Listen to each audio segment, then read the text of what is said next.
myself again. But it's the only way you're ever gonna learn. You look back and it's all in the past. I'm dwelling on the thoughts I cannot say to you. If I don't say the words, then maybe it's not true. And it feels alright. Good evening, welcome along to the Three Amigos on NUFC Matters. It is a pre-recorded show, so we can't take your questions tonight. It'll be the same again next Friday, 2 Fridays in a row. We won't be able to do it live, but we still pre-recorded, so you've got all your favourite Amigo sections tonight to kickstart your Newcastle United weekend. And with us pre-recording this on Thursday night, we've all just watched the Champions League draw, and the Group F is the group of death. They're describing it as. To be fair, just watching Owen Hargreaves and the guys in the studio on TNT, where I watched the coverage of the draw, the lads have been quite complimentary to Newcastle and Eddie Howe. But all of them reckon that Newcastle's got a good chance, especially with St James's Park and the atmosphere that will create. Wow, you just couldn't want anything better. European nights are back for some youngsters and some fans. This is going to be the first time they'll have ventured into Europe and into the Champions League. But for me personally, it's just great. It's great to have these nights back. This is what we wanted.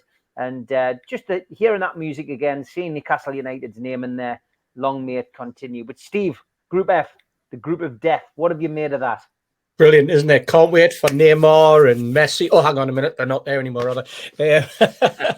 Fantastic, isn't it? I mean, you look at the teams. I mean, like you say, PSG, Dortmund, AC Milan. You couldn't get three bigger pedigrees in modern European football than that. But it was some event, wasn't it? Dear me. I mean, I've put on there the strapline. Nobody complicates it like UEFA. You needed an A level in bloody God knows what to try and understand what was going on, didn't you? But Pythagoras' theorem and trigonometry, maybe there was like combined. If we could spell it, we would say it, but I'll give that a miss. But no, I mean it's brilliant for Newcastle. We've been waiting for this for what, 3 months now. Draws finally been made. Those who want to travel can now try and make their arrangements.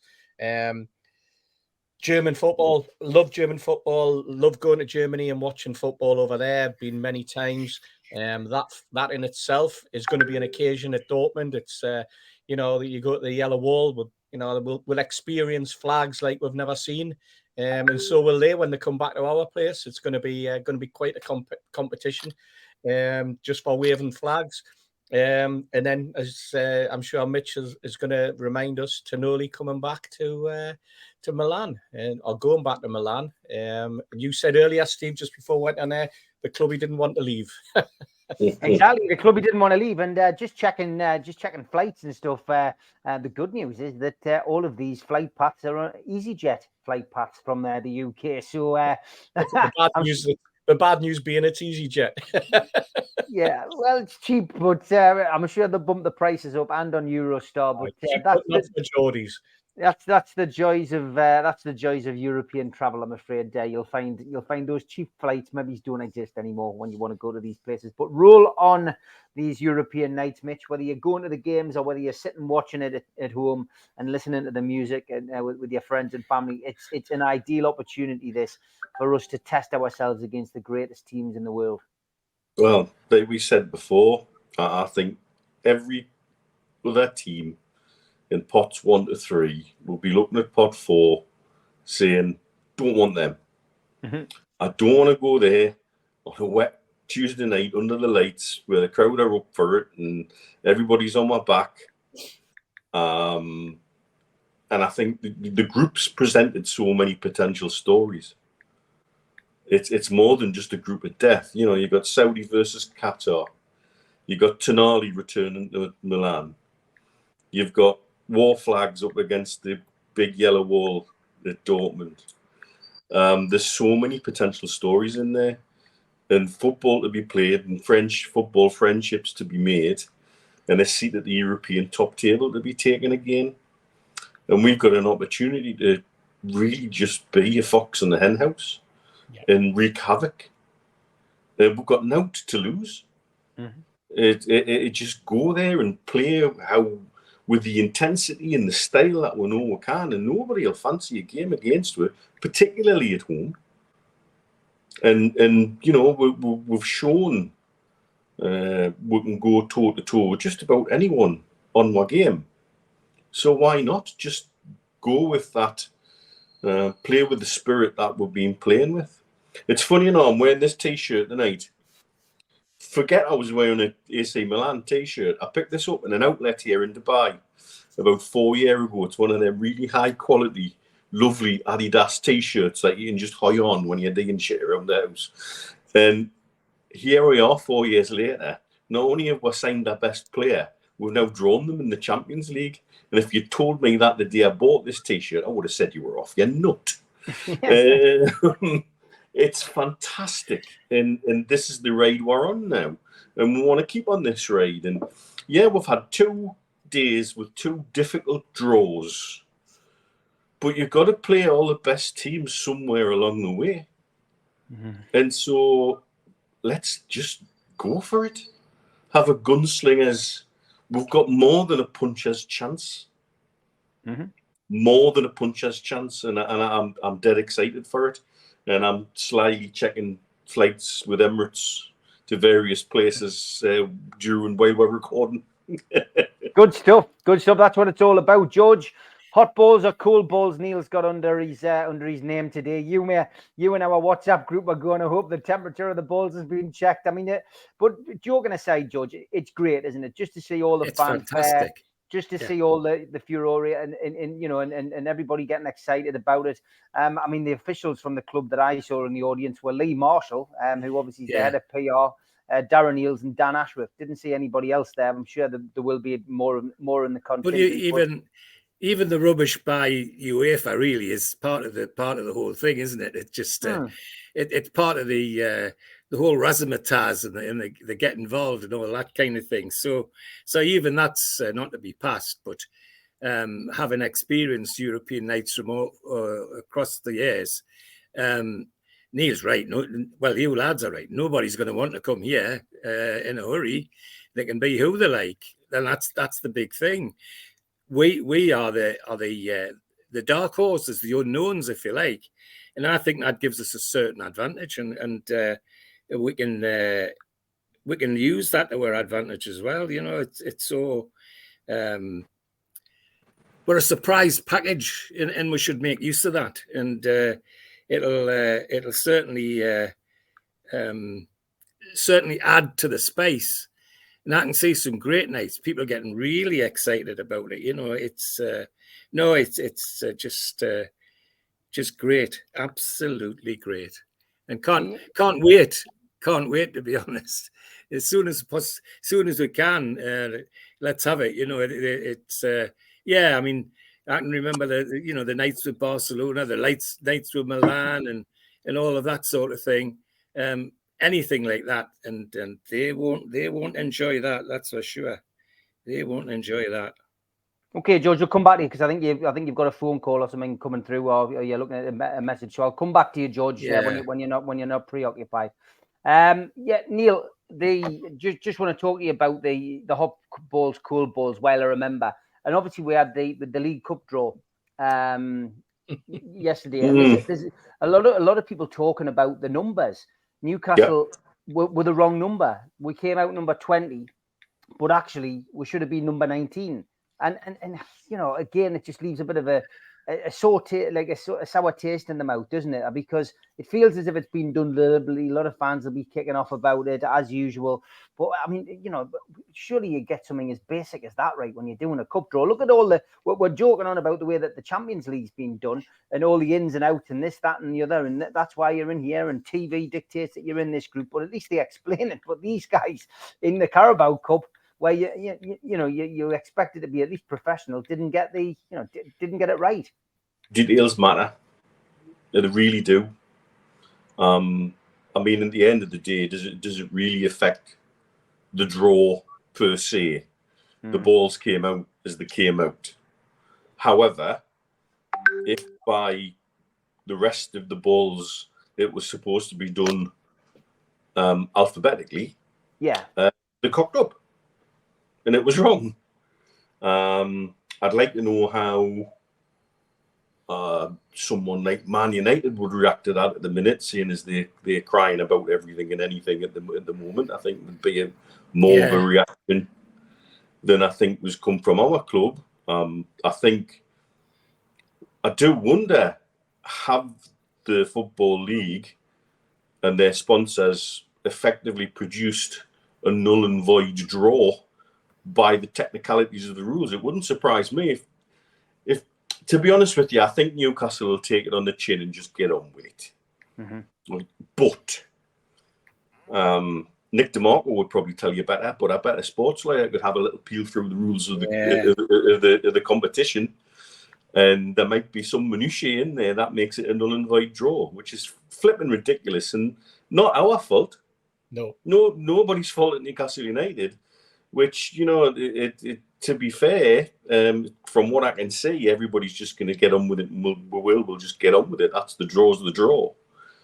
Being number 19 or number 20, does it really matter that much? Well, I guess it does, because we were given the wrong number.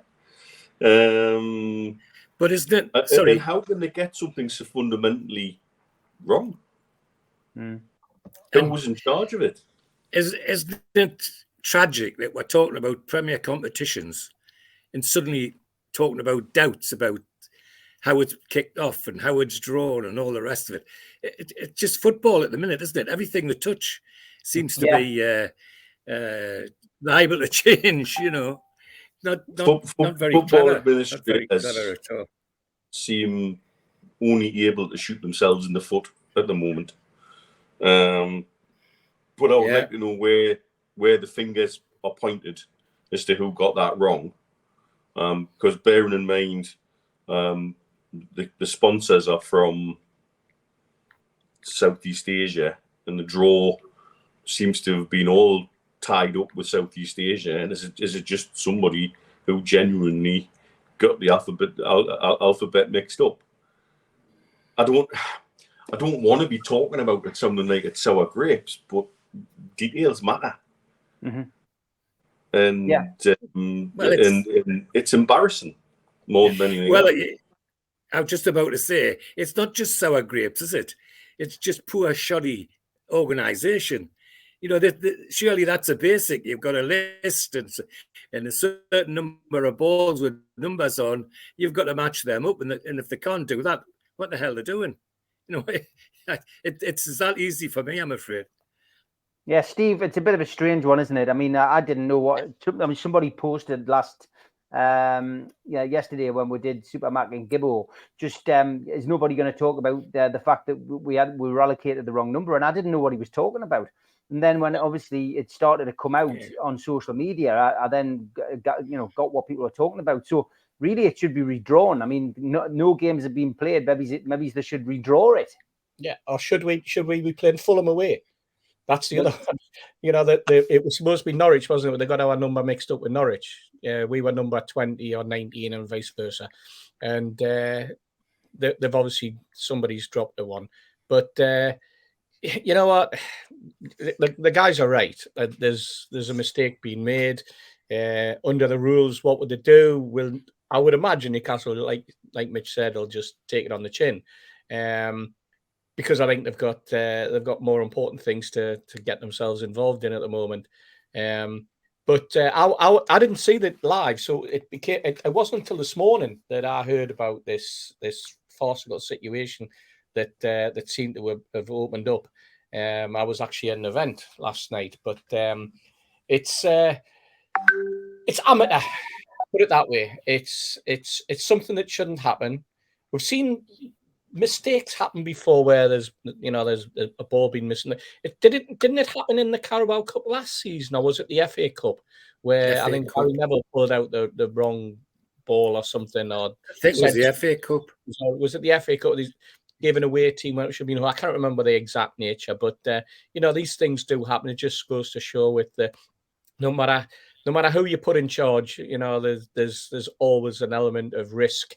In terms of an error, but I think Mitch is right. We'll just take it on the chin and just move on. It's a great tie, by the way, we've got, isn't it? Manchester City at home.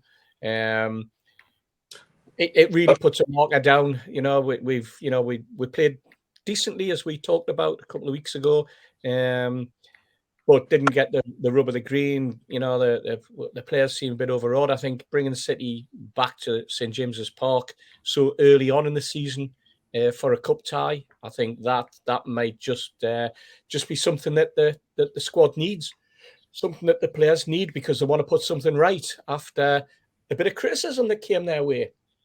A certain Brazilian got a bit of criticism from some people, didn't he? And perhaps he'll want to as Mitch said, put the marker down. I think maybe he'll want to put the marker across a few people's foreheads if he gets the chance. Yeah, definitely. Okay, Steve, you mentioned you were at an event last night. It'll be Wednesday night where there's been a pre-record, and it was with this man, Sir John Hall. Yeah. Pretty in pink. Those lights in the Irish club never do our complexion any favours, mate. No. Actually, I don't know. I think you turned mine down a little bit. But it was an evening. It was an evening Chronicle night, wasn't it? So tell us about the format. Tell us what Sir John had to say. Yeah, well, the format was the first half. They had the three guys from the Chronicle, and they had Henry Winter as a guest. So Lee Ryder was on the panel, and Matthew Racebeck from Radio Newcastle. And Andrew Musgrove, he was the compere for the evening. And he basically went through the panel with various questions on how they thought the season was going. It was great to hear from the likes of Henry Winter from the Times, who, you know, let's face it, is one of probably the country's best journalists out there. He comes up to Newcastle quite regularly for Newcastle games, so he can talk about Newcastle. We've met him a few times. During last season when he's been up. He always comes to the food bank, by the way. He always comes to the fans' food bank store. Certainly does, yeah. He's chatted to you before, George, when you've been there. Plenty of times, yeah. Lovely guy. Always times for everybody, you know, and very, very generous with his time. Came up. He was. I think at the end of the night, he wanted to dash off because he was desperate to know how England had done in the cricket.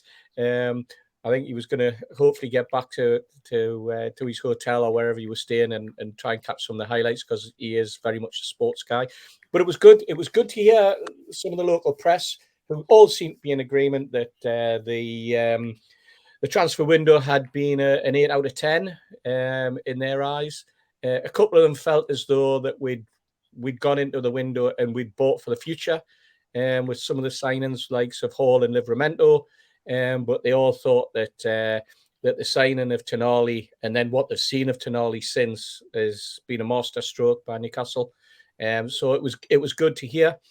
As I say, that a few of them thought that we need a central defender. When it was asked, do we need a central defender, a midfielder, or a striker as backup? They all went down the line of a central defender. I think having seen the injury to Botman on Sunday, I think they felt as though, you know, if Botman's only missing for one game, then, you know, we're going to get out this very lucky. But this is going to carry on throughout the season. We're going to get defenders being injured or suspended, and the depth that we've got at the back, bringing in a replacement, they felt as though that we could have gone out there and got someone relatively young, but with a bit of experience, but who could also slot in. So that was good. And then in the second half, Sir John Hall arrived, and he basically went through some fantastic little stories, some of which I'd heard before, some of which I hadn't. His opinion on the club now, which was very, very interesting. He really extolled the virtues of Amanda and Miedad, and Amanda in particular. I think he described Amanda as someone who had the club in her heart. And from the numerous times that he's met her, when they've had conversations, he felt as though that's what he was picking up. He felt as though the club was in good hands, very, very good hands with her at the helm. He also said that he felt as though the club is probably, and we're all going to have to be patient, he said, we're probably going to looking at 4 years before we get onto that ladder of success and sustainability of success. So he wanted us to be patient. He wanted his fans. he said himself he didn't have that patience because he hasn't got the 4 years, which reminded everyone that he's over 90 now, which is amazing. I mean, there's a guy, coming all the way down in a taxi and then going back. Who's home just to spend a little bit of time with Newcastle fans. Somebody asked him. Well, it was actually interesting because when he was talking about Amanda and Miedad and the club and the ownership, he did make a big thing about the two of them. And Andrew Musgrove did say to him, and the Rubens, of course, they've come in, and Jamie, etc. And there was a pregnant pause, at which point he then said, "Well, I don't know. I can't comment on them. I've never met them." And I was like, whoa, I leaned back in my seat and I was taken aback by that because I thought, well, first of all, you're at every game, Sir John. Secondly, Jamie is at most games. And the chairman's suite's only down the road from your box. I'm surprised that nobody has come along and introduced themselves to him. After all, he was the owner of the club. He's the man who built the stadium that they're sitting in. So I found that very, very surprising. Could it just be a faux pas, do you think, on Sir John? I mean, he is, I'm not being ageist here, but, we all can forget things. We can all forget meetings. Absolutely. I would find it very strange if Jamie Reuben hasn't met Sir John Hall in some way, shape or form. Maybe not the other Reubens, but I would be very surprised. I'm not doubting, and I'm not calling Sir John a liar, but maybe it's been a handshake and there hasn't been a big fuss about it. Yeah, I thought he would have met them in political circles as well, because they were very much on the same political lines and the same party and attend party meetings as well. Yeah, and this type of thing. So that came as a bit of a surprise. What was also interesting was that he relayed the fact that, it's not that long ago that he couldn't give a seat away in his box. He had empty seats in the box that he has. Now he's getting phone calls from the grandkids saying, "Granda, any chance you can find a seat on somebody else's table in a different box?" And he's going, "Why? Why?" And he said, "Because we flogged your ticket." He says how times have changed. He also obviously talked about the ground itself. He explained some of the problems, which I think most of us all know when it comes to ground expansion. He's always had this thing about, I'm sure you guys remember, about the whole sort of sporting club. Now, I don't think he dwells on that much now. He doesn't talk about the rugby and the ice hockey, for example. There's two that completely failed. He doesn't talk so much about the basketball. But what he did talk about, which I found interesting, and he followed up from something, because I was sitting with him when Henry Winter was talking about grassroots football and about how clubs, there are various funds, and Henry put forward the suggestion that there should be 2 additional funds put together. One to get referees, ex-players, perhaps even, let's say, players who've gone through the academy system but then not made it as professional footballers. And there should be funds that can say to those guys, you've been in the game, you've been there, you've been hovering around football since you were 7-year-old. There is an opportunity to remain in the top class of football, and maybe we can fast track you through the referees program, which was an interesting thing. It's obviously something that Henry's picked up from other people in the game. He didn't expand on it, but he did say that he felt that there was a hotbed there straight away. There was a ready-made sort of pool of people who, if they have that interest in football, would want to stay in the game, and this would give them that opportunity. Because we are running out of referees, we all know that. We did also, it was also talked about VAR, but as Sir John said, the less said about VAR, the better. VAR. But the other one he talked about was, again, something that you and I know about, Steve, because he's mentioned it to us, I'm sure, was having academies, clubs, academies dotted all around the northeast. An academy over in Carlisle, an academy up in Berwick, academy in South Tyneside, an academy in southeast Northumberland, academy in Hexham or in the West End, and he wanted those academies to be. That was his thought, just have an academy all linked to the club, where youngsters could just travel and they could learn about the game. They could train together. They could play alongside each other. He could have those academies in their own little mini leagues at some point in time.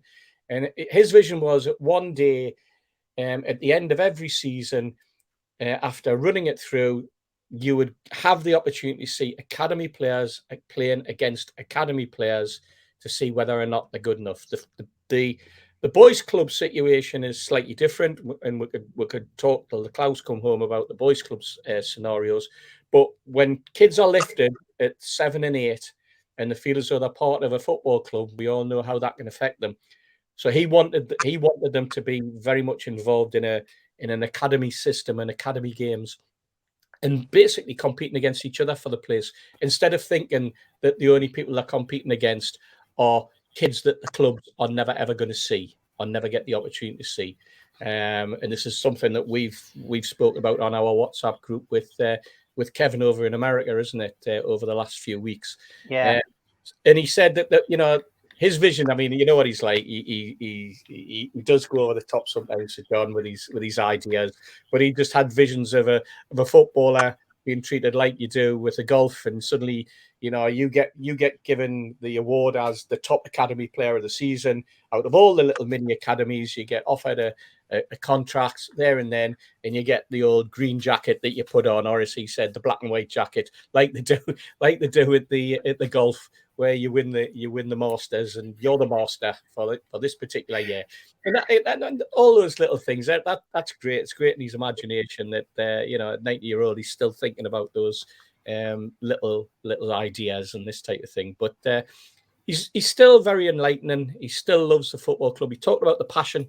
He kept doing that all the time, talking about the passion. But he also hammered home on at least 3 occasions that this is our club. Support us. Remember, it's your club. The community is the most important thing. And you support the club, but don't let the club run you wild. Keep the club in control. So that was quite enlightening. It was quite good. And I think everybody in the room, he was there until 11. He was supposed to finish just after 10. He was there at 11. Photographs, people, you've signed his autographs into people's books and on shirts, and he had time for everybody.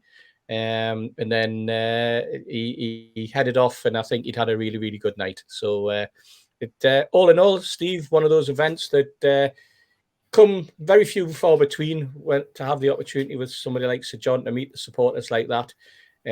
But I'm sure everybody enjoyed themselves. Yeah, great stuff. Okay, we are half an hour into the show. Always plenty to get through on the Amigos. It's time for that music.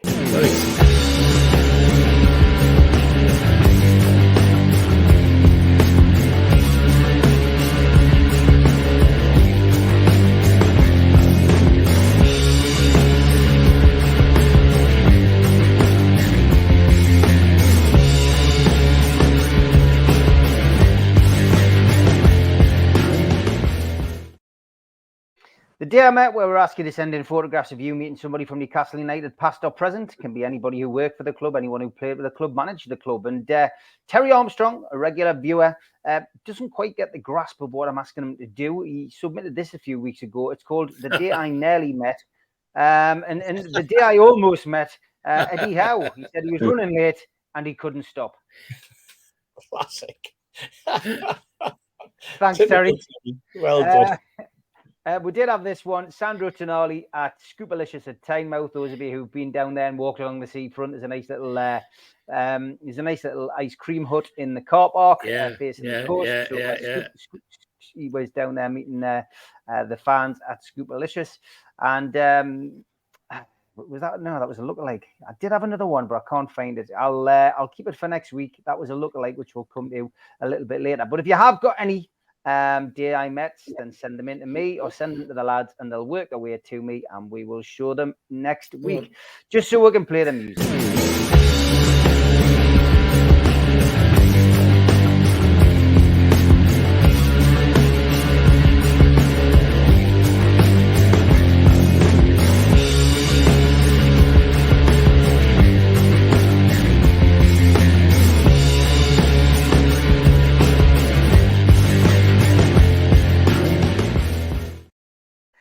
So, George, we're back. You seem to be having some technical issues, but we've got you back. Well, I don't know why, but it threw us off. I don't know why, but... John Hall, yeah, I mean, obviously great to hear Steve's recollections of last night. And, from your perspective, just memories of Sir John Hall. And, I mean, he can be a big asset, can't he? I mean, I'm pretty sure he will have met Jamie Rubin. Well, you see, my route into John Hall is Malcolm Dix. Yeah. Okay? Because I spent a lot of time with Malcolm Dix through the sports council things. And so quite often met John Hall just because he happened to be with Malcolm Dix and the Magpie group. So that's how I got into it. Lovely man to talk to, great man to talk to. But all I'd say is there's two sides to every story, and listening to him and some of the others, sometimes the story seems a little bit different. Whether you, all you can say is that he and the group laid the foundations for what we've got now. Yes, we've had 14 years of pain with the other fella, but if that hadn't happened, I wonder where we would have been, and we might have been in a real hole now. So no, I have no, just good things about John Hall. But as I say, my link to him is through Malcolm Dix and the Magpie group more than anything. But I can't speak highly enough about him. Steve's absolutely right. Very political, as are the Rubins. And I'd be amazed if they haven't shook hands politically, if not at James's Park. But that's an issue for them. And if that has happened, then something club needs to put right very quickly. Really do. I mean, must be nice, and he's an easy listener when he talks. You can listen to him easy. So it's usually a good night when you're with him. As Steve says, went on at 11 o'clock. That doesn't surprise me at all. Well, you can imagine him and Malcolm Dix together. I've had some late nights, I tell you. Yeah, me too. Mitch, I mean, Sir John Hall, he's good value. He's got some great stories, and he's very passionate. He's a great ambassador for the North East and Newcastle United Football Club. But also always willing to lend an ear or a helping hand where possible to anybody interested in developing the club or developing the region. I think all the time he spent with Jay French, who both Steve and I and my dad know through various things, including the Canadian bid to buy the club, and the work that Jay then did with Durham County Cricket Club and trying to develop the Riverside before they had the rug pulled under them from the ECB. And Jay still meets with Sir John every time he's in the Northeast, even if it's just for a coffee and a catch up. And I think their families used to live very close to each other. Yeah. Apart from anything else. Yeah. And so I know all of the assistance he gave very willingly, and with no other reason than to see the advancement of Newcastle United and go into the right hands. And so, it's that passion for the club that runs through him and was a driving force. And yes, not necessarily politically aligned, not necessarily always aligned with the rest of the Magpie group, but they made it work. And they made it work. And as you say, Steve, laid a foundation for where we are now, even though we've had a Mike Ashley related hiatus. One way to describe it. I do think you wonder where we were headed in that 91-92 season. Well, we know where we were headed. Yeah. And would we have been able to come back so quickly or so easily? I'm not sure we were equipped as a club or as a city to cope with that at the time. And so, you're quite right when you say that the foundation laid then leads to where we are now, just not necessarily in a direct line. Yeah, it's when he was talking about community, I did speak to him afterwards and just said, you know what, Sir John, when you talked about community, and the club as part of the community. So that's why Bill and Neil and myself brought Jay to you. Because if you remember, I says through Malcolm, I said we had the meeting in the Sandman Hotel where Jay first met you and did that little presentation. I said, now we already knew. I said, so we were on a win-win, if you like. I said, because we knew what the company that Jay worked for had done for various communities in America. We knew what the plans were in Dubai. Knew what they'd done in South Dallas, where a 30-year project, and it was very much a 30-year project that they wanted to try and create on Tyneside, both in Gateshead and in Newcastle. And of course, we took Jay to meetings with Newcastle City Council and Gateshead Council. We met all the regional MPs to talk about the plans. I even lined up the Lord Lieutenant. We did. That's right. That's right. I wonder who arranged that. But this was very much because we knew that just knowing Sir John as we did, in terms of not personally, but what his attitude was and what his thought process was for the football club, and it obviously hasn't changed. He still talks about that the importance of community. He still talks about the importance of the fans. And one thing he did say was that surprised me in one respect, but not in another, because of the levels that he travelled in, was that when he took over, he was amazed by the number of fans who lived their life through the football club, and that changed his perspective on Newcastle United as a football club and made his thoughts on community that much bigger. He says he was flabbergasted, I think was the word at one point that he used.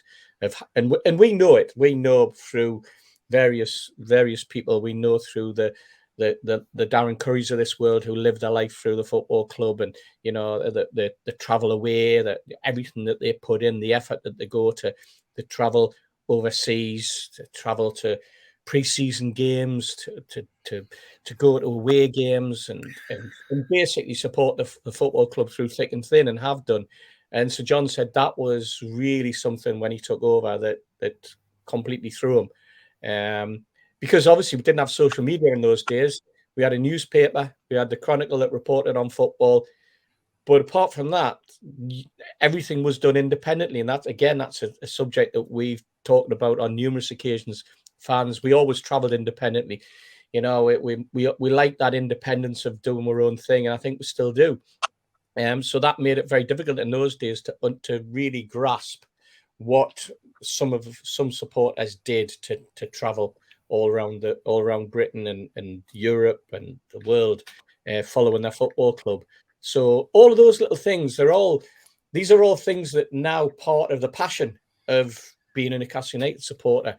And now we've got 52,000 when we could probably fill 82,000. The demand for tickets, that have already got our WhatsApp group going scatty, and in terms of who can, we need tickets for them, and so wants to come over, and I'll be there, and all this type of thing.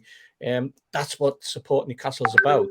And the difficulty is when you've got supporters who can't get in. So that's probably going to be something that, if the club currently and the Darren Neils of this world have grasped it, then it's gonna really push forward any plans for expansion at St James's Park. Any thoughts of a new ground? How can you get so many people into that stadium? How can you get more people into the stadium? How can you keep those people who are in the stadium entertained? And how can you encourage more people who currently can't get in to still stay supporting the football club? Lots of conundrums, lots of things that are going to happen. And as Sir John says, it was something that they had to suffer with 38,000. Interesting you mentioned Darren Neils. Darren Neils has just been interviewed on the Champions League coverage on TNT, and he had this to say. I don't think I've ever seen a Mackem in Milan either, so it's going to be exciting. I'm not being funny, right? Some people have had a lot to say about Darren Neils.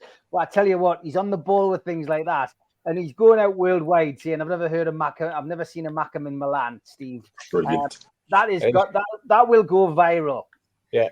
I think he's just eliminated himself from the 2023-24 UEFA Diplomacy Award. Tell you, he's sharp as a tack like that. I know, like Stu was saying the other week, when he turned to us after the won the Dira Cup in Riyadh, and he says, "Oh, I've been in the job 100 days. That's the first trophy. That's me off. I'm done." And then the next thing we know, he's sitting with that cup and the trophy from the States, and he's lying, or the Malta Cup, lying in bed like Messi with the bloody 2 cups, you know, and that's understanding fan culture more than anything else, and he knows that people will get it. Well and truly, and that's just fantastic. That, I mean, you're right. Sod the diplomacy. Just a nice little reminder, isn't it?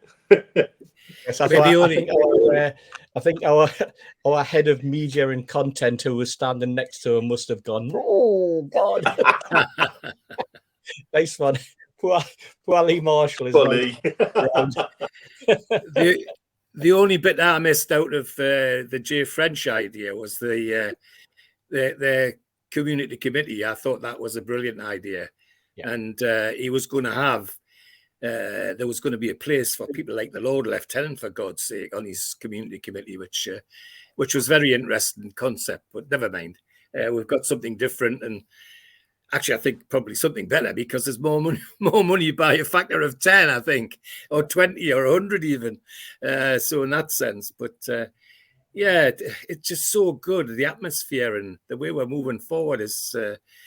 If they could get some of this fan stuff right, it would be ideal, but it's just not working at the minute. But it's so exciting.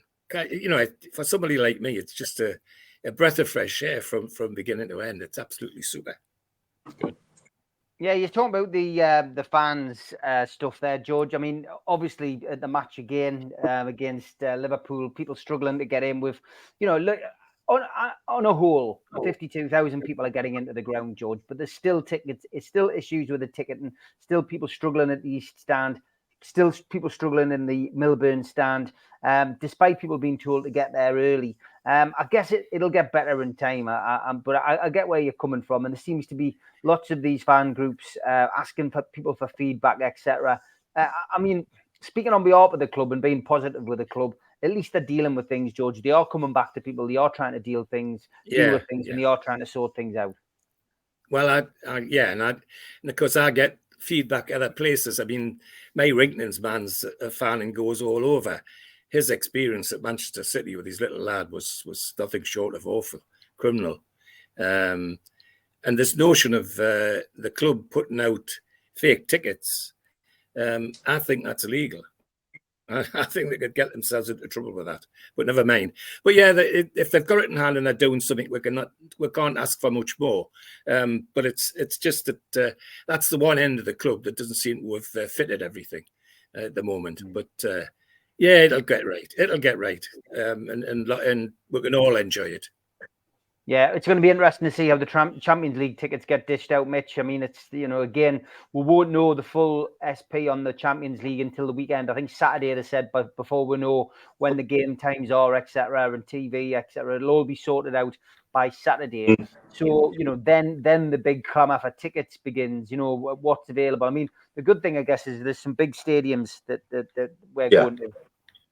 Yeah, and it comes back to, you know, discussions we've had. There's certain, I believe, fundamentals that the club need to get right quickly. Ticketing being one of them. But it seems apparently it's not just us. Arsenal seem, if it is entirely possible, to have made an even bigger pig's ear of that digital ticketing move than we have. And again, it makes you wonder who's driving it. What's the rush? What's the hurry? I think the club have possibly been led down a couple of blind alleys by people with strong opinions, which were either very biased or very wrong. And I think it's quite clear where those have come from. And I think the club will probably be reassessing exactly who they turn their ear to more in the future, I think. Because I think they've been left with egg on their face by a few people. Going forward, allocation of away tickets again, was always going to be a complex issue. It's been an issue for years and years. We've discussed it to death. We've discussed how long Steve and I have been talking about away tickets and how you sort that conundrum out. I dare to think. I mean, I think since before I left, well before I left for Dubai, you know, and it's crazy to think about it, that really we've not really come up with you'll never please everybody, but they seem to have. I just wish they'd just gone, right, this is what's happening. No discussion. This is what we're doing. This is our new idea. Bang, boom, get on with it. But I think they are making moves to get it right. And I think that'll happen all in time. I still don't know what the rush was. I still think we're missing parts of the puzzle, perhaps. But we'll never know. So we've just got to kind of deal with it and get on with it. And it seems to be getting in the right direction. Yes, we're going to 3 fantastic away venues in the Champions League where there should be healthy away allocations. So hopefully that'll calm a few down about the clamour for tickets. And we'll see where we'll go from there. Whether UEFA are moving digital this season, I hope not, because if we can't get it right, Jesus Christ, what UEFA will do. I've got it scares the life out of me. You know, I mean, we were talking before the draw come out. Steve, you put out a thing saying, "Can anybody explain that the way the draw works?" Simply to me, it was just like, well, saying it's a Wednesday and the wind's blowing in a western direction, therefore you go into pot B. However, if your grandmother's called Ethel, then you go to pot H or J. And it's that's what it was like. And I know why they do it that way. It's about splitting seeds up. Just wait till the Swiss chess style draw comes into play next season. That's going to be even. Is that next season or the season after? Next season. It's next season, then we'll go to the Swiss chess style one, which that'll blow some people's minds. That'll be like piloting a bloody submarine through the Antarctic where it's trying to play 3D chess. And so it just seems that UEFA want to complicate things even further. And again, I know why they want to move to that. It's all about television and games and money and getting big games on the screen and getting more television money. But it's just part of the journey, and we're again just delighted to be back at the top table. And no matter how complicated they make it, we'll fill away ends all over the country and all over Europe and make a lot of noise and make a lot of friends along the way. And haven't we got the joy of football back? Yeah, Steve, it's going to be interesting, the clamour for tickets. I do get the impression as well, though, that they're changing a lot of things just to sicken people. Because I think we've always said in the past that if it wasn't for the atmosphere away fans create, then football clubs would much prefer just to have a stadium full of home fans, no away fans, wouldn't have to pay for the policing, and ultimately they could have they could have their cake and eat it, because everybody'd sit at home, watch it on TV, potentially buy the football eventually from their own channel. I just think that they're trying to sicken the ordinary football fan who's gone on the road for years. I definitely think that's part and parcel of it. Yeah, I think you're right. Could possibly be right. So the other part of the equation, of course, is also the cost of the tickets, the cost of season tickets, and the cost of away tickets. Wasn't there? Well, first of all, there was the limit on 30 quid. That seems to. I don't know where we are with that. With the 20s, plenty. It became 30, but the amount of money that's taken in ticket sales for home games in the Premier League, it's always been said that really, for to fill the grounds up, that you could let people in for free. You know? And you'd probably find that you'd get your money back anyway, because people would come in a little bit early after know they were getting in for free. They would spend a little bit more money when they're getting in there. You see the differential. You see the cost of some tickets. I mean, there are tickets, I think, there were tickets at Liverpool where a junior could get in for 14 quid, and then at the other end of the scale for an adult, there were tickets for like 250 and 300 quid. You know, yes, I know that there's hospitality areas where it's 250 and 300 pound now at Newcastle United. But on the other extreme, despite e-tickets, there are tickets on sale on various ticketing platforms, standard tickets, and they're up there at 220 quid for the Liverpool game. And that for me is something that the club, if they had the will, they've certainly got the wherewithal. But if they had the will, they could certainly do something to nip that one immediately in the bud, because it's things like that stick in the throat of fans, especially those who are members who can't get a ticket through a members draw. I mean, a perfect example of what's going on would be that last season, for members, just in the Milburn stand, there was 1,000 tickets available when you went online. You could see 1,000 empty seats. Now you can barely see 100 at the start of the members draw, and you're thinking to yourself, well, what's gone on there? Where's the 900? There was 900 seats. What's happened to those 900 seats? How have they been allocated?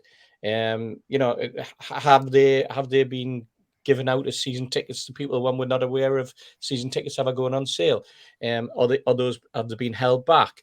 Are there more tickets going to a different set of hospitality or sponsors?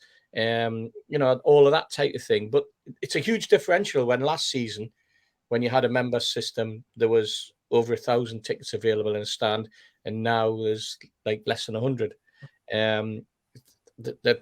Those are the sort of things that fans are starting to spot, starting to identify, and starting to question. But there's no answers coming back, sadly. This is the sort of thing that Supporters Trust and NUFC need to getting their teeth into. These are the sort of questions that the club needs to answer. If they answer them, and they answer them honestly, then the majority of fans, when they hear the answer, will probably go, yeah, fair enough, understand. Yeah, it's a business. It's all to do with finances. There's a sensible and rational way of getting that through. But if it doesn't come over as the answer like that, then, you know, it's the old saying, you know, there's questions to be answered in the house on that respect. And getting back to the e-ticketing situation, I mean, Arsenal had, Mitch has mentioned Arsenal, so I'll repeat it. They had all sorts of problems in their first game this season. System went down. The fans thought they were locked out. Arsenal actually opened the gates. They did a ridiculous thing. They opened the doors and just let people in, because it was the TV people had given them permission to delay for half an hour, and apparently, from what I read, those discussions took an awful long time to get that agreement with the various media partners. Obviously, they didn't want the schedule to go on. We all know that the game carried on and played beyond 3 o'clock as well. So the Premier League were panicking about that. Newcastle, 2 games in a row where I know people who have gone to the East Stand to get in 45 minutes before the kickoff and have got in 10 minutes after the game's kicked off. There's nothing being done to ensure that those fans, where the game was held up so that they could make sure they got in, you know, missed a goal, went early, as I say, you know, made the time. These are people who normally would leave the Strawberry with 5 minutes to go last season, you know, because that's what it used to be like. But now you go across the East Stand and you see the queues all the way down the road and all the way up. And the East Stand's never been an easy stand to get into, I must admit. No. I was a ticket holder in the East Stand for 16 years. And there's many a game where, you know, it just needs one steward to just get stroppy, try to form an orderly queue, and immediately the orderly queue idea goes out the window. You get one problem at a turnstile, and people will try and jump to the other turnstile because it's nearest. You always had a conversion. What do they call it? A channel of fans coming up the road, and they were coming up the lane, and they were coming up the other side of St James's, and then they would meet, and you could guarantee that there would be a melee, and there would be a real grouping of people trying to get through the same turnstile. But I witnessed it on the way in earlier in the Milburn as well. I mean, the queues in the Milburn, Platinum Club tickets, there's a problem there because obviously you have to then queue up on the stairs, and then you have to zap to get in.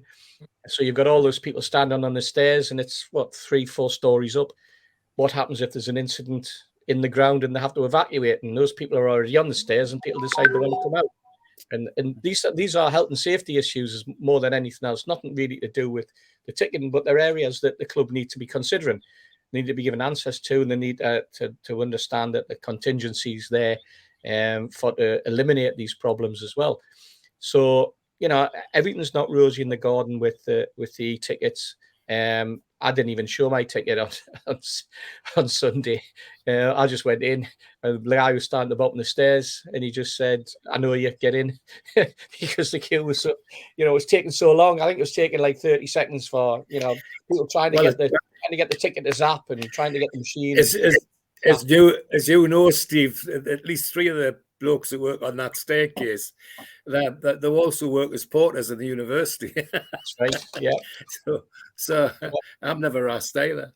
No. Yeah. So I mean, but I think that's just one of those things, because you've people that they recognise the faces, they know that you're a regular and that type of thing. But at the same time, these issues need to be ironed out quickly. We can't have this carrying on into the next 3 or 4 home games. I would hope that the ticketing situation's been solved.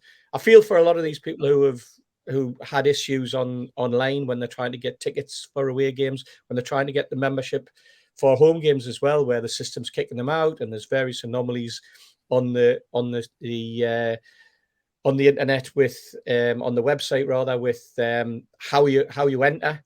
You're going through one particular part of the portal, and it hangs, and then eventually throws you to the back of the queue. There are other links on the portal that you can go to, say from the email, that some people say they get straight through and they get the ticket straight away. So there's obviously issues. There's obviously something within the software that is creating that, with the infrastructure that they've got behind the scenes, that can't handle it, can't cope with it, or hasn't been designed particularly cleverly with the routes that they're taking. So all of those things, and these are the things that supporters groups need to feed back to the club with, as much as the problems that one individual might have. The club needs to understand some of the problems that people have when they're trying to book tickets through the membership scheme. There's also the fact that the membership scheme now is what we're hearing. Apparently, it's commercially sensitive, so they won't tell you how many people are members. But I've heard everything from 30, 40 up to 80,000 memberships, and you used to have an opportunity to a really good chance of getting a ticket. I now know people who last season always got tickets through the membership scheme, and now in 2 home games in a row have never got a ticket. Yet there are other people who 2 games in a row managed to get tickets plus extra tickets. So there's something obviously not right. It's more of a lottery than a ballot, I would say, at the moment, or at least that's the way that's coming over, and that's the explanation that the club needs to have. And if you've got 80,000 people chasing what potentially could be only 3,000 or 4,000 tickets, and the club wants to be fair, and they brought it in on the strength of fairness, they have to remember they've got a membership scheme with 80,000 people in. Is it a lottery or is it a ballot? And in the terms of fairness, should someone who's successful one week or one game have an equal chance the next, or should there be some sort of hierarchy, some sort of seeding? Maybe you should drop to a lower down seeding because you've already been successful once, if you want to make it fair for those who haven't been successful the week before. All of those type of things. Those are all the questions that have come my way. All the problems and annoyances that people have spoken to me about pre-game, post-game, during the week, emails, WhatsApp messages, people just coming over and just, I suppose, really, letting off steam in terms of the problems they've had. So I've forwarded a lot of this on to NUFC in the hope that the guys there can take some of these points on board, some of these salient ones, and present them to the club, and I'm sure they will. Okay, we're halfway through the show. Time for the ads. A big thanks to all our sponsors, Skips and Bins. You can find them at skipsandbins.com or telephone 0800 25 45 25 3. Email inquiries at skipsandbins.com. Website skipsandbins.com. Easy contract free and pay-as-you-go waste collection. Big thanks to Mr. Vicky's sauces handmade in Cumbria. You can order them from their website, mrvickys.co.uk, or by telephoning 01768 210 102. A big thanks also to New Workwear. You can find them at newworkwear.com. They're an agile and dedicated workwear provider. Welcome back as well to United Travel. They are a UK coaches firm and they are based in the Northeast. They've got 2024 tours and you can contact them on 01670 632 460 or mobile 0791 666 4174. Email info@unitedgrouptravel.com and they've got a website which is unitedgrouptravel.com. There's no strangers on their tours, just people you haven't met yet. Big thanks to them for their sponsorship. Big thanks as well to Media Arts, and they supply all the video technology. If you want to become a member and get a cup, a pen, a membership card, and a scarf, then get your smartphone and put it over this QR code. It will take you straight to the membership pack. It's a £25 one-off fee.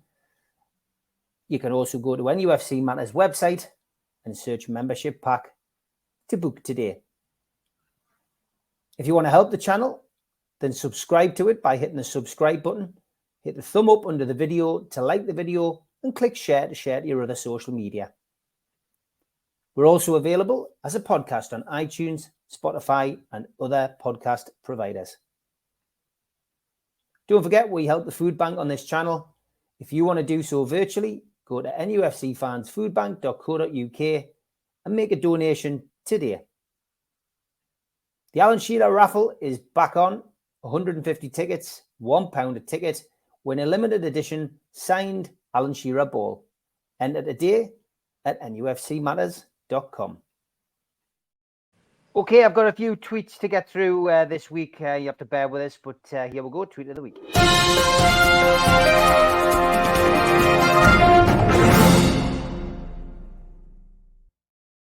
Have managed to whittle them down. There has been a lot of these sent in, but some really good ones. This one, dad jokes. When I came from home from work, my wife said, "Oh, the baby's been crying for hours. Can you take over?" I said, "Sure." And I started crying for hours. Oh, dear. And this one from Stephen Kennedy. Why don't you pass? It's just a bike. George's eyesight's getting better. Thanks to NUFC. Certainly is. Time to work out. Where? Damn it, Jim. Oh, very good. Some really good Star Trek ones been coming in over the last few days. We had this one. Don't play with super glue, Dr. Spock. And Captain, I'm receiving an urgent message from Starfleet headquarters. Starfleet headquarters? What is it? It's a big building with admirals, but that's not important right now. Oh, dear me. Logical. And the Beastie Boys are releasing a 5-part anthology. Really? Yeah. Part A to D are free, but you have to fight for your right to party. Oh, dear me, Ian. Dear. Ian's good, isn't he, with them? Full body massage, including head. He must spend every week an hour inventing them. full body massage, including head, £30. There's the number if anybody wants it. And just remember the time I needed a unicycle and the guy who sold me one agreed to meet me in town. He texted me that day saying he'd be wearing a hat. I said, mate, you'll be carrying a unicycle. Sean Dyche's Sky Sports photo looks like he's about to try and con old ladies out of their savings by communicating with dead husbands. Which is very good. Time for a sing song. Whoa, we're halfway there. Whoa, pigeon on a chair. Christ. Oh God. And how much to let me win an argument, says the guy talking to the woman at the curbside. Thank you, Wayne, for that one. And notice, husbands choosing paint colours must have a signed note from their wife. Brilliant. Brilliant. Alan Shearer's one Bundesliga goal behind Harry Kane's record. Nice flip side on that. And I've been diagnosed as colourblind. It came totally out of the purple, says Stephen. This was on a toilet wall as well that Stephen saw. Scotty, don't beam me up yet. I'm taking a... Yeah. And no wonder my foot is sore. I've got an ingrown toenail. Oh dear. Yeah, that's been on my bloody computer for weeks. I haven't been able to read it, so I got it tonight. My electrician's son's boss put his warning label up after the code inspector said his warning labels were not clear enough. Danger. Not only will this kill you, it'll hurt the whole time you're dying. And very few people know this, but the tiny pocket on your jeans is for your salary, said Jed. Thanks, Jed. He's right. Oh dear. From the Conservatives. And okay, now what? And if you can read that, it says Tesco fine cuts, lean ham on the bone. Oh dear. And another supermarket one, winter and summer. And just found out that Generation Z kids or Z kids are now calling the 90s the late 1900s. I feel like I just drank from the wrong grail in Indiana Jones. And a sales on at Blackpool, smelly balls £3 or 2 for £5. Reasonable. Spenny Mag put this one out. Do Man U look better than us? No. To Spurs? No. To Villa? Well, we'll beat them. To Liverpool? About equal. To Chelsea? No. To City? Yes. To Arsenal? Yes. Stop the meltdown. There's only 3 games being played. Well said, Spenny. If you're 40 plus, it's time to leave them young girls alone and get you a woman that understands the sign of a stroke. And when you remember, and when you think your job's bad, just remember you could be Maria the dildo dipper. Oh, right. Thanks, Jimmy. Another classic from Jimmy there. Perry Benson, an actor from London town who I've worked with a few times, sent me this one. French sign in Lomoran. Just the dogs can read it too. That was a dog level, apparently.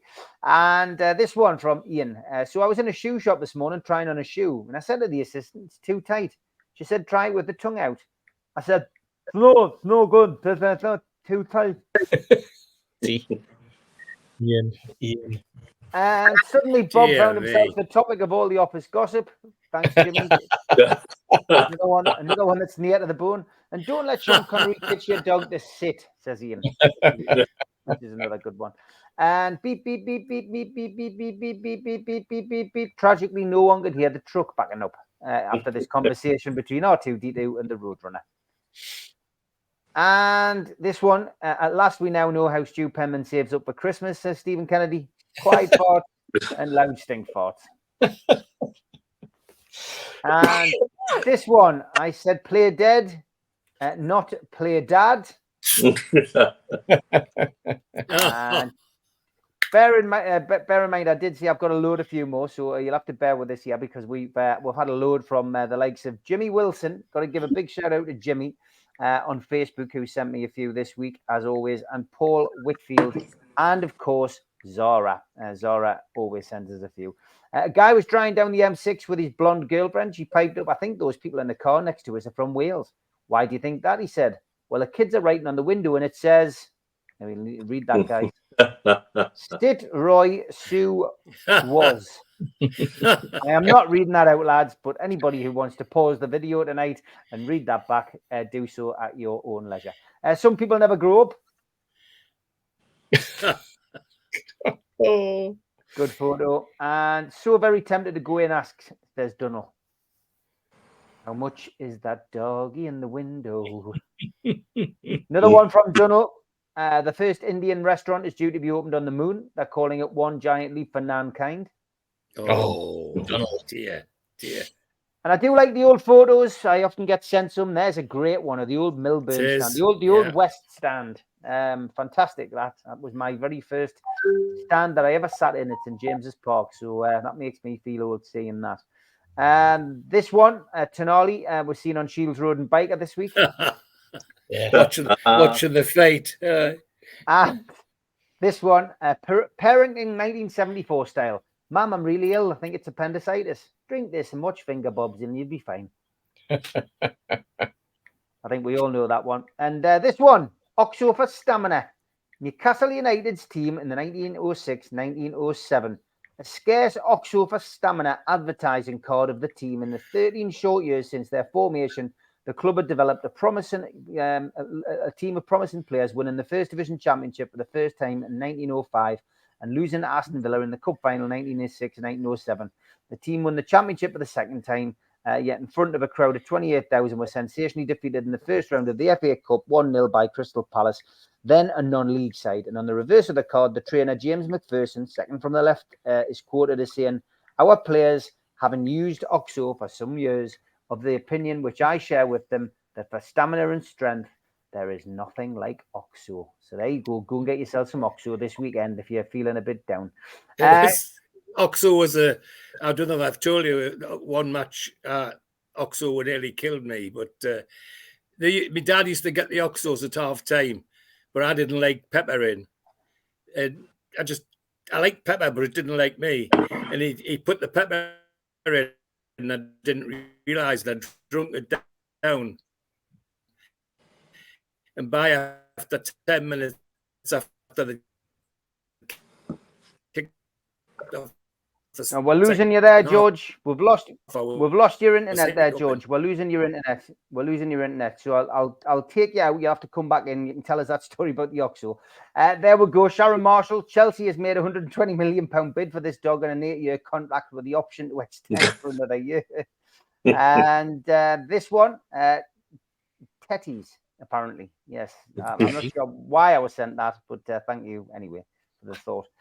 Please do not cycle in the gardens. You can't cycle, but you can injure people. This is a bit messed up. Thank you for that one, David Curtin. And now, can I read this one? Greg sent us this. It was a Dear John letter, and he said, this has got to be tweet of the week. Here we go. Dear John, I hope you can help me. The other day I set off for work, leaving my husband in the house watching TV. My car stalled and then it broke down about a mile down the road, and I had to walk back to get my husband's help. When I got home, I couldn't believe my eyes. He was in our bedroom with a neighbour's daughter. I'm 32. My husband is 34 and the neighbour's daughter's 19. We've been married for 10 years. When I confronted him, he broke down and admitted they'd been having an affair for the past 6 months. He won't go to counselling, and I'm afraid I'm a wreck and I need advice urgently. Can you help? Sincerely, Sheila. Dear Sheila, a car stalling after being driven a short distance can be caused by a variety of faults with the engine. Start by checking that there is no debris in the fuel line. If it is clear, check the vacuum pipes and hoses on the intake manifold, and also check all grounded wires. If none of these approaches solves the problem, it could be the fuel pump itself is faulty, causing low delivery pressure to the injectors. I hope this helps, John. Forwarded by Steve Sanders and Gilbert SC. That is absolutely brilliant. Thank you for that one. Jimmy Moore sent us this: when you miss McDonald's breakfast, of course, the image of Donald Trump, of course. And 100% Mags, I'm submitting this one for Tweet of the Week, guys. If you know, you know. Only a Star Wars fan will get this. And this unfortunately, was a video which I couldn't play, but it's Joe Linton at the weekend against Liverpool's new signing, Endo. And it was using Joe Linton's head as the Death Star firing out at Endo. It didn't quite Endo quite well, that though, did it? I love this one. Hold on, I've got a coupon for that. Christ the Redeemer. Brilliant, Ian. No. And waiter, is Fish one of the specials? No, sir. He was a Marillion. Brilliant. And Dean is digging more holes than Scooby-Doo, searching for Scooby snacks. Steve Hasty, I did love that, and he did make me chuckle with that one. And Owl Attacks Bus Driver. Why only Mondays and Tuesdays? Asking for a bus driver. That's because it says every Monday and Tuesday, of course, at the top of the newspaper. And the Lion King. Very good. Very good. Very good. And Weatherspoons. Looks like rain. No, wait. Sunny today. And what are all these eggs? Why are all these eggs hard boiled? How is that even possible? Says the farmer, as the chickens all sit in the hot tub. And thank you for a lovely evening. Always free on Tuesdays and Wednesdays, says Jürgen. Very good. And this one was from Albert. It wasn't a lookalike. It was just me superimposed, basically because I'd had red wine on the professional show. Thank you, Albert. How is your food? How is your food, sir? My fish is very dry. Yes, we had to take him out of the water, says the waiter. And to the lady with all the screaming kids at Walmart, who's wondering how the box of condoms got into her cart, you're welcome. And there are some temptations you just can't resist. Look at that horse. Brilliant stuff. And birds make this print, turtles make this print, and crabs make this print, and assholes make this print. Very good. Environmentally friendly tweet there from Jimmy. I can't say I'm entirely pleased with my hip replacement, says the horse. And we're coming down to the last few now. This was a hasty lookalike, apparently. What? Can you see him in the back there? It was a tweet as well, but there was a hasty in the background. Oh, the one in the background. That's all right then. Thank God. Not the one in the front, Steve. No. Thanks to Ian. Thanks to Ian for this. I might have two thoughts of taking you to the match if you were like that. Could you write no smoking in Arabic on this oil tanker? Me, sure. Very good. No smoking in Arabic. And I already told you I'm not turning your water into pumpkin spice latte. Another Jesus one from Ian. Okay, coming to the last couple. This one from Ian as well. Why he sent it? Just two black and white birds showing off their pantaloons, he said. This one was sent in for George. Just because the wrapper is wrinkled doesn't mean the candy ain't sweet. Stephen Kennedy says one for George. I'm not sure why he sent you that, George. Absolutely not. And this one... Because they're big enough for me to see. It doesn't mean a thing. Very good, Ian. Ian's on fire, as you can see this week. And where is your sister from? Alaska. Oh, never mind. I'll ask her myself, said Patrick. And the winner is this one. Every woman is a doll. Now, whether it is Barbie, Annabelle, or Voodoo, it's a roll of the dice. Thanks for all your tweets. Keep them coming in. Thanks to Zara, as always, and the rest of the lads. And get them in. We'll get some more on the show next week.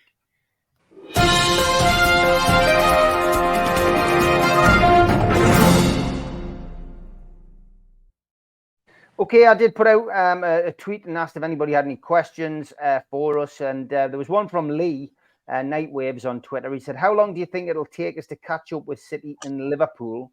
And would you rather go as far as you can in the Champions League, knowing that we won't win it, or finish third in the group to enter the Europa League conference and try to win that, knowing that we've got a good chance of getting the final and winning it? So how long do you think, Steve, it'll take us to catch up with City and Liverpool, he says? And would you like a shot in the Europa if we don't do so well in the Champions League? Well, yeah. I mean, I'm of the mindset that we can cause a shock in the Champions League. To be perfectly honest, I think the other, when you look at the group, I think there's every possibility that the teams in the rest of the teams in the group can take points off each other. And I think it only needs a couple of good results for us at home. And you remember what happened the last time, you know, you go into the last game, the last few seconds, and you get a goal like the one that Bellamy scored, and you're there. So into the next round. So I think it's a good, you know, on reflection, I think it's a good opportunity for us to really show we're caliber. And yes, I mean, if we don't make it, you don't want to be just out of it by Christmas. If there's an opportunity to drop into the Europa League, then yeah, naturally we would take it. But let's go into with a positive mindset first. And as for catching up City, I think somebody put up a little post the other day that said that it took City 4 or 5 seasons to win a trophy, if not longer. I think it was 8 seasons before they won the league.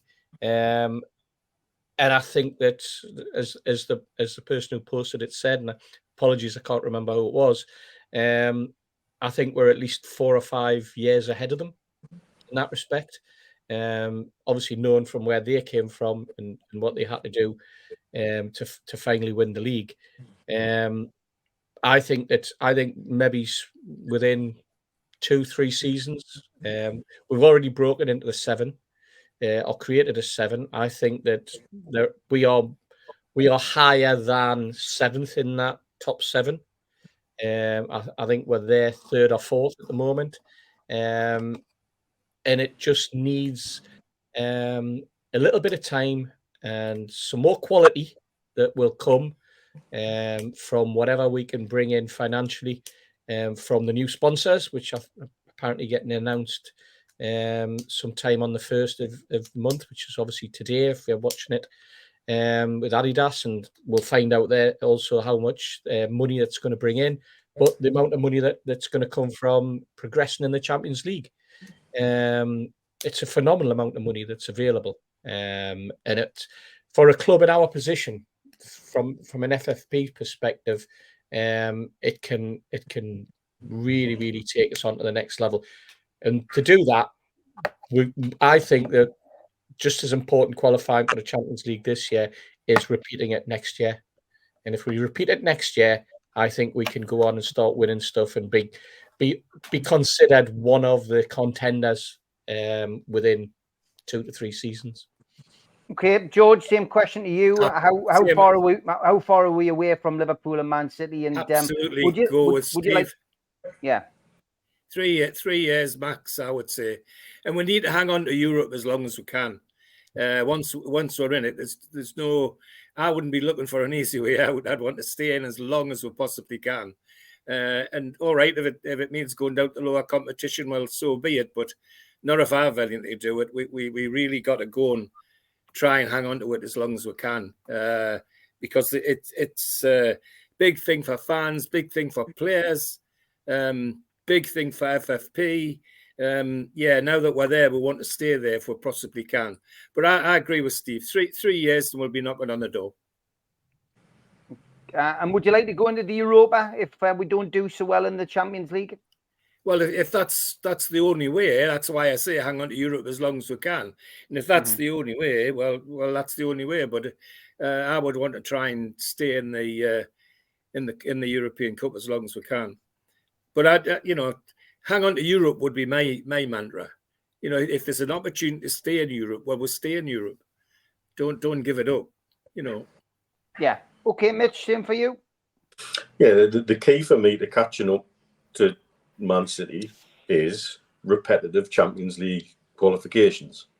Mm-hmm. So for me this season, that's the prime objective. Everything else is fun.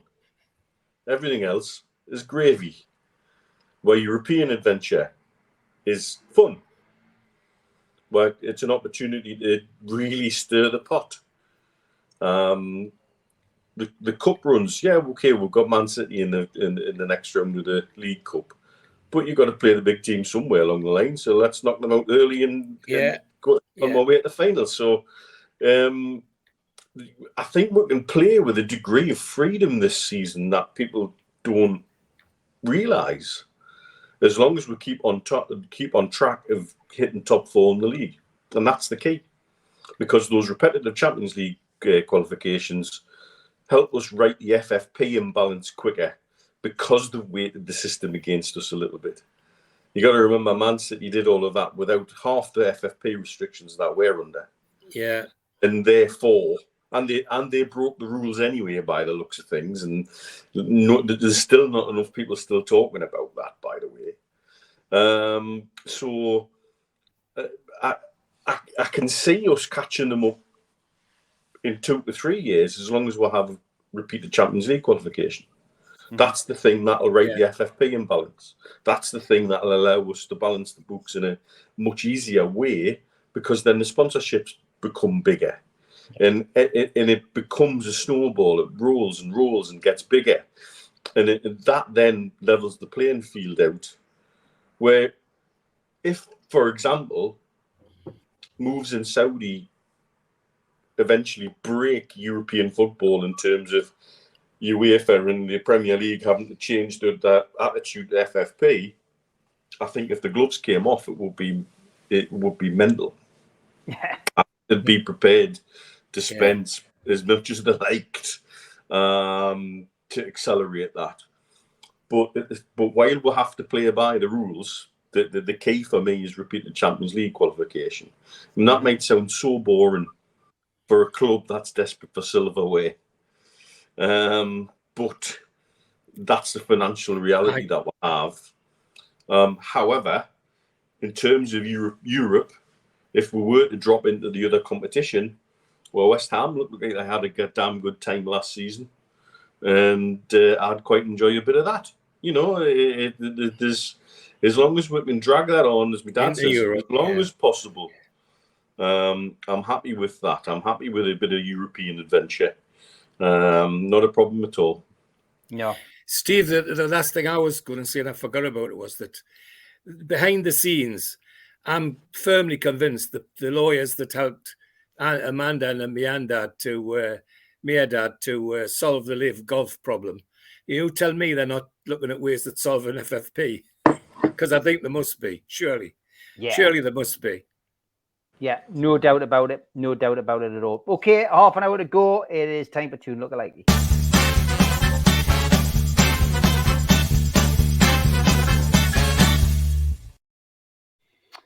Okay, some really good ones, as always, thanks to all the regulars who have sent them in. Tom Dixon has sent us these in. Ibrahimovic and Dedovic. Wow, separated the birth. Oh, yeah.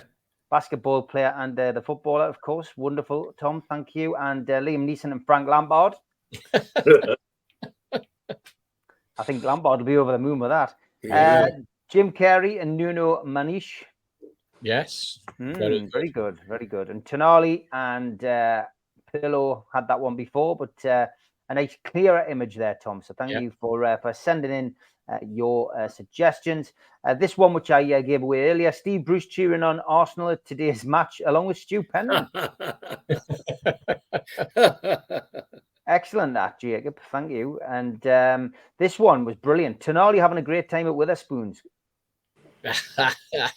Mark, very good. Brian Ferry there. Excellent, mate. Really good. Here, we've had this one before, Sutty, but thank you, Martin. George Mitchell in the groove for the Premier League season. Yes, this one, but there's George looking good on the dance floor. Yeah. And is that Mitch when he was a kid, says Stephen Kennedy? Possibly. There was another one from T-Tank, a collection of Mr. Hasties in the newspaper this week.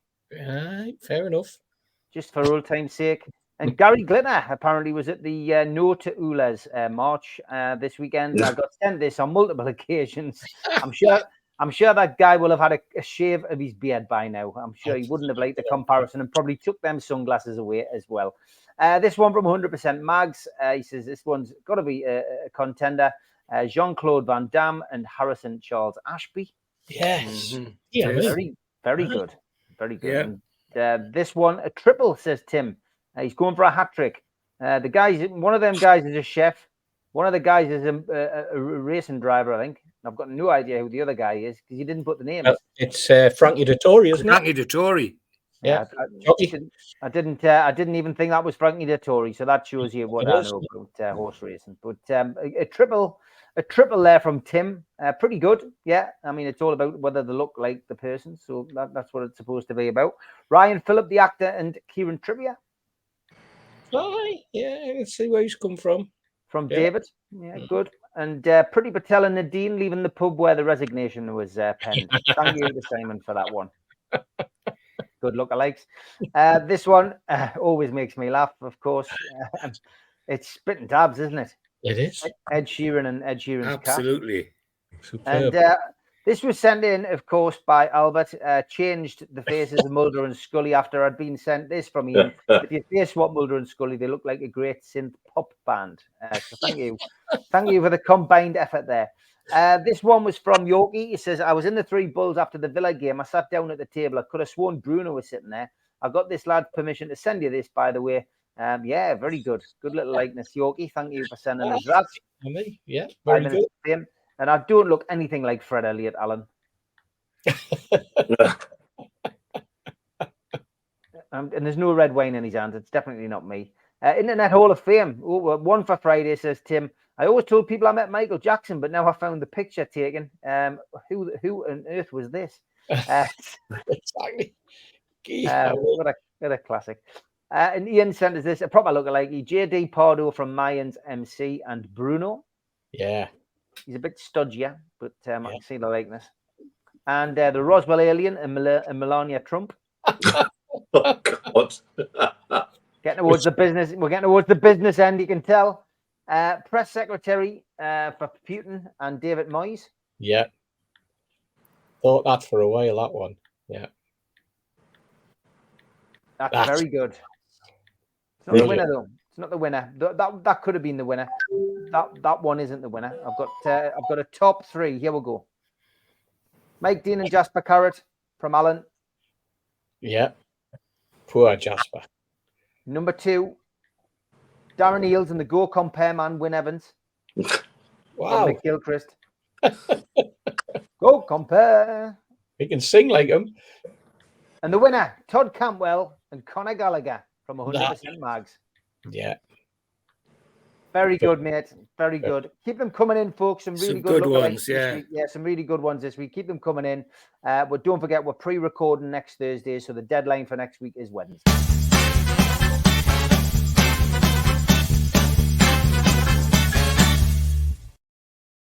Okay, Newcastle United travel to the south coast and travel to play Brighton. It's a 5:30 kickoff, and yes, we're on the television again on Sky Sports. And as always, we have Tyne to tell us what we've got to look forward to.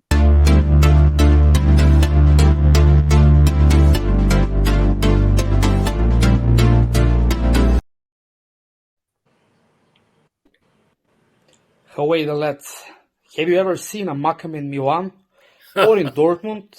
Or in Paris? What a draw in the Champions League for Newcastle United. But before these glamorous nights, we are going to Brighton on Saturday.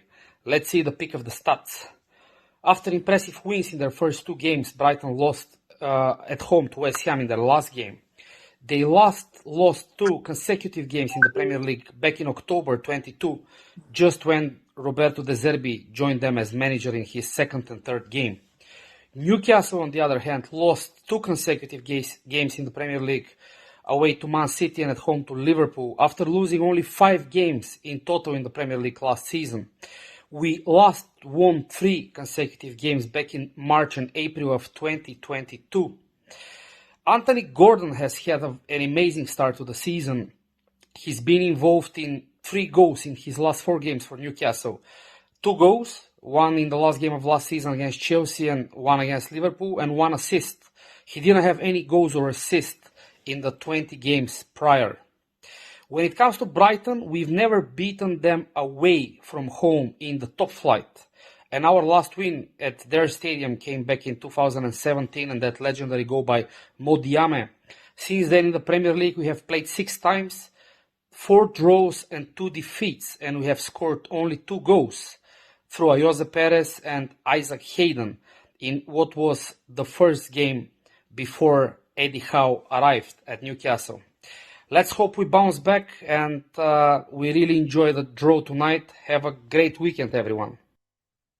Great stuff as always from Andrea. And if you're going down to Brighton, you'll need to know where to go. Scunny Mag, happy birthday again. I know you got your happy birthday off the 2 legends, Super Mac and Gibbo, but he has done his away day guide. Hi folks, Scunny Mag Paul here with another away day guide. This one's for Brighton. Long trip. We need 3 points from this one. Let's get into it.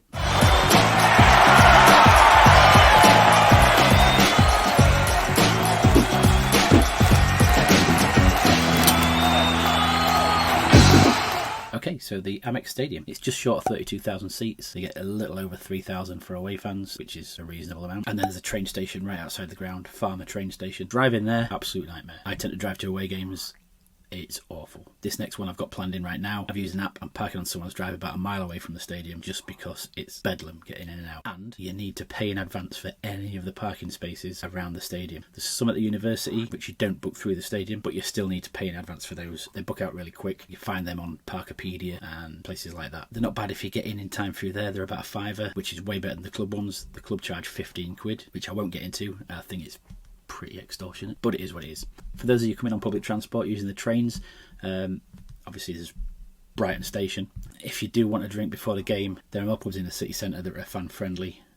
There's not a lot around the stadium at all. Just near the station as you come out, you've got the Evening Star at 55 Surrey Street. It's listed as away friendly, and your what 3 words is timing, scarf, pint. Just around the corner you've got all the eateries, but there's also an Ibis hotel. You've got a Wetherspoons on North Street. It's called the Post and Telegraph, with what 3 words of noisy liked odds. Just across the road from there you've got the Premier Inn if you wanted to stay. If you're looking for hotels, handy for that pub obviously, and 10 minutes walk from the train station. The final pub I'm going to mention is the Black Lion, and it's on 14 Black Lion Street. Postcode for that one is Bravo November 1, 1 November Delta. And your what 3 words is prep lines closed. It's not far from the Wetherspoons if you don't fancy that. Or indeed, if Wetherspoons have changed their stance and don't want to let away fans in. Sometimes it's a bit hit and miss, and it depends on who's playing. Moving up to the ground, the away turnstiles are on the southeast corner of the stadium. You'll be set up behind the goal, so it's the short side of the stadium. You sort of go down the hill into the car park. If you have used the park on your drives, though, you'll be walking in from the opposite side of the stadium and coming round. If you're using the trains, Farmer Station, which is right outside the stadium, handy for getting in. I would guess it would be very congested for getting out. Exactly the same with parking as well. If you do park at the stadium, it's going to take you a long time to get out after the match. I was there an hour and a half last time I parked. It was an evening game, and they kind of knew there was going to be a lot of congestion afterwards, so they left the kiosks and that open, and opened the barriers so you could hang around for a half an hour after the match, have another pie and a drink if you wanted to, which I thought was quite helpful, quite useful, knowing that there was going to be congestion. A lot of places will just shut after half time, and that's it. Your what 3 words for the away turnstiles area is amazed shut elevator. Anyway, if you are travelling to Brighton, enjoy your day. Hope you get a result. Thanks for watching, and I'll see you in the next one. Top man, thank you to Andre, thank you to Scunny Mag Paul as well. Hope you had a great birthday. And of course, I have to mention Newcastle playing Brighton, 5:30 kickoff on Saturday, live on Sky Sports.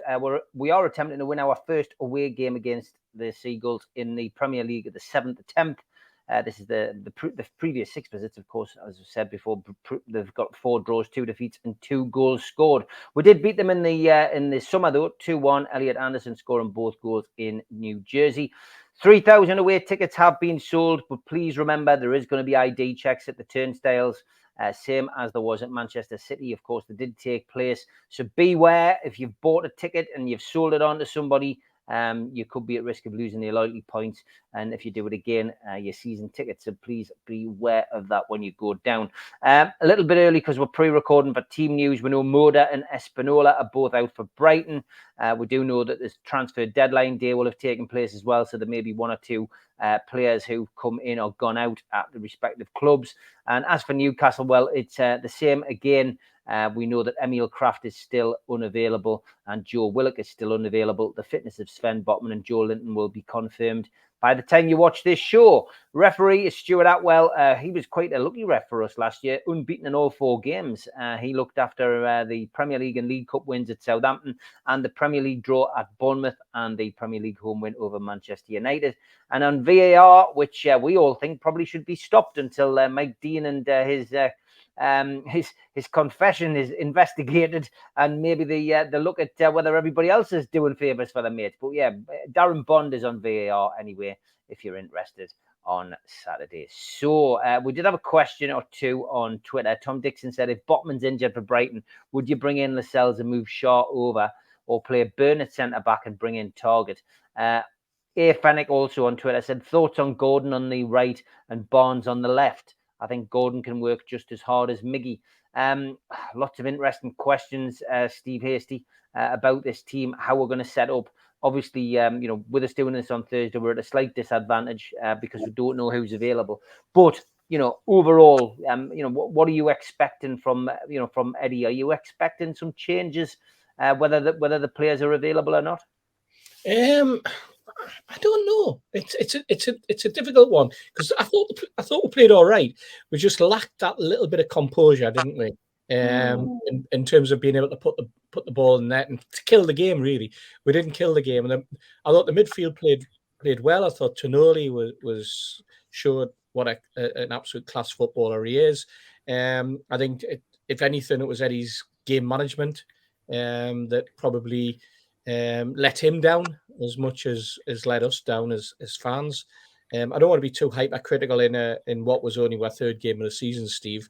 In terms of personnel, I mean, the good thing is he's got plenty to choose from. He can bring Target in as left back, and he can move Burn inside. He can play Target in, but he could drop Burn, and he could play Lascelles. He's got young Murphy, who's hovering there or thereabouts, a player that we barely mention, who did quite well in the American tour. So there's options there at the back. Could bring Hall in. Hall could slot in at left back as well. Midfield, I think, be the same again. I think, I can't, unless Joe Linton is injured, in which case, if he was injured, I think Elliot Anderson would be straight into that midfield and partner Bruno and Tonoli. But again, he could opt for playing a holding midfielder, a proper holding midfielder in Longstaff, and push Tonali and Bruno into a more advanced double eight. I'm saying double eight because that's what people talk about, don't they? They talk about in the numbers, even though people don't wear the shirt numbers anymore. For some reason, we've gone full circle and people now talk about positions as numbers. But I find that rather strange. And up front, he's got plenty of options. But he likes Miggy. Obviously, he feels as though Miggy does an awful lot of work off the ball as well as on it. On another day, Miggy could have scored two, possibly 2 goals. I mean, the save that Alisson pulled off was absolutely world class, and I think what we saw was probably possibly save of the season, and we're not even into September yet in terms of games. So this is the nature of football. And then hitting the inside of the post and the ball coming out, or the outside the post and the ball coming out. He also had a shot that he hit over the bar where he leaned back, but again, it's becoming a regular occurrence for fans to talk about the fact, something that we talked about last season, that he doesn't have a right foot and everything gets pulled back, and how that impacts on the strikers and how it impacts on Isak as the main striker. If he's wanting to go forward, he needs to be picking those balls up an awful lot quicker. But just pleased that we've got a squad with options there. They've got a new signing as well that they've just picked up, £23 million, young lad that they've picked up from Ecuador. Didn't see anything in the papers this week from Steve Bruce saying that he'd been scouting this kid, but apparently he did scout somebody else. He reckons that he scouted Caicedo, but while he was in Uruguay, but Caicedo went to Brighton instead for £4 million. I thought that was stretching a little bit. I thought that was part of the advert, wasn't it? That he was putting out his own little advert saying that he was available to be a manager. He wants to come back. He preferably as a coach manager, but he also offered himself as a director of football. He offered himself as a sporting director. He offered himself as an assistant to somebody else, a younger manager who perhaps needs help. I was wondering whether he was looking at Gary O'Neill there at Wolverhampton Wanderers. It's probably the only Midlands club he hasn't played or hasn't managed or been involved in. He seems to have been involved with all the rest in the Midlands. Maybe that's because he's got loads of flats down there and he just wants to go down and check that they're still all right after the problems that he had the last time. But no, it's interesting. I think the other thing that interested me about this game, Steve, was that Todd Bowley must be hovering to buy this new kid that Brighton have already bought or just bought, because Robert De Zerbi said he was the future of the club. So by that, in Brighton terms, that probably means we're going to sell him in 12 months. Interesting. Yeah. Steve Bruce, certainly that was the biggest job advert I've ever seen, which he didn't have to pay for. But yeah, interesting stuff. Okay, George. Going to Brighton, it's interesting because Howe has got a dilemma. Does he change? Does he change? Does he stick with what he's got? We'll learn a lot from it. Obviously, some of these positional changes, if he has to make any, might be forced on him with injury. But what's your thoughts? Well, if Botman's okay, I don't think he'll change anything at the back. Okay. But Steve said the right thing. Even if he has to, we've now got options, quite a few options. And if you add a young lad Hall into it, although read somewhere that Howe doesn't think he's match fit yet, but never mind, that's something else. But we've got options. We can choose, and we've still got people like Mac Target lying around who could easily come in and do a job. And Lascelles is there as well still. I'm relaxed about that. And we've talked a lot last week about football being about margins. I mean, Miggy could have been a hero this week, bar those two scrapes of the goalpost. And how many times you see the ball hit the goalpost, the ball goes in? Well, one of his just came out quicker than it went in by the look of it, but never mind. So there's lots to be positive. What I did find interesting was watching Brighton's game, West Ham. It was so easy, West Ham. It was unbelievable. I mean, how many did they win? 3-0, was it? 3-1, yeah. 3-1. 3-1. Three attempts with the ball, and there were 3 goals up. It was so, I couldn't believe what I was watching. So I don't know what happened to Brighton last week, but please do it again. That would be smashing if we could get that. Personally, I think there's no reason why we shouldn't go for this one. And it's time we had a victory at the Amex. We've had some near squeaks and had some funny wins as well. The promotion season when we had backheeled by one of our players got a promotion. But no, we need to have a go at Brighton this time and not let them get away with anything, and make it hot for them, because that's what West Ham did, and it was interesting to see them almost collapse at times. It was so easy for West Ham. So no, if the team's the same, I won't be sad, but if it's got to be changed, well, we've got players there to step in. We haven't had that kind of option for a long time. We have now, and let's make the best of it. And I'm confident we can come back with 3 points. Okay, Mitch, it is going to be difficult. I was speaking to Superman and Gibbo about it on Thursday. That midfield conundrum, across the middle, I still think where he has to make the big decisions. I think he's very happy with his back four if he can, get the players out and they're not injured. But I think the midfield's where he's going to have to make some decisions. I still think he'll stick with Isak up front, but I think the midfield is where he needs to find the right balance. I still think they're nice decisions to make. Yeah. And again, Man City and Liverpool losses were both by quite fine margins in the end, really. And so, we can't be too hard on ourselves. I think the obvious thing to do if Botman is injured is to slide Burn to the left-hand side and stick with the left footer on the left and a right footer on the right, and then drop one of the other left full-back options into left-back. You're right, you might choose to mix it up in midfield, particularly if depending on how Joe Linton is. I wouldn't be beyond Longstaff coming back into the running for a start. Yeah. But again, Elliot Anderson's well deserving of a chance. And then up front, Miggy's taking a lot of stick, but you're right, he could have had 2 bloody goals against Liverpool. But I can also see the argument to do is swap things around and just freshen it up a little bit. They're all nice problems to have still. Brighton against West Ham, that was a very weird game. I think Brighton had something like 78% of the possession. Yeah, yep. But that tells me one thing. There's weaknesses there to exploit. And the way we press and the pace that's in our team and the work rate that's in our team, if there's a chink in the armour, by God, we'll probably find it.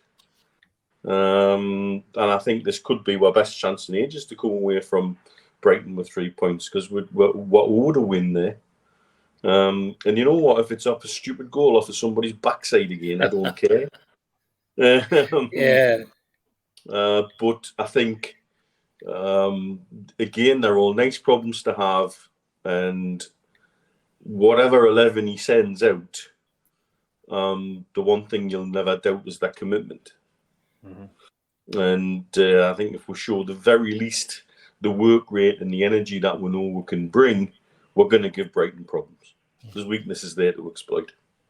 I tell you what I've noticed as well, though, and I don't know whether you guys have picked up, but if, let's say, Joe Linton's not available, what then happens is your midfield three are all right-footed that come in. Yeah, you've got Tonoli and Bruno, and then you bring Longstaff in, or you bring Anderson in. But up front, you've got, in front of them and behind them, you've got left footers and right footers. But obviously the imbalance comes when you've got the left footer on the right hand side in Almiron. So I think what it tends to do is it tends to like alter our shape a little bit in terms of the output ball. And it's just one of those things when you've got an abundance of left-footed players or right-footed players, trying to get that blend and trying to get the player who can we can class as two-footed. I mean, we could say that Bruno's two-footed, but predominantly a right-footed player, but very, very skillful, so you can get away with all that.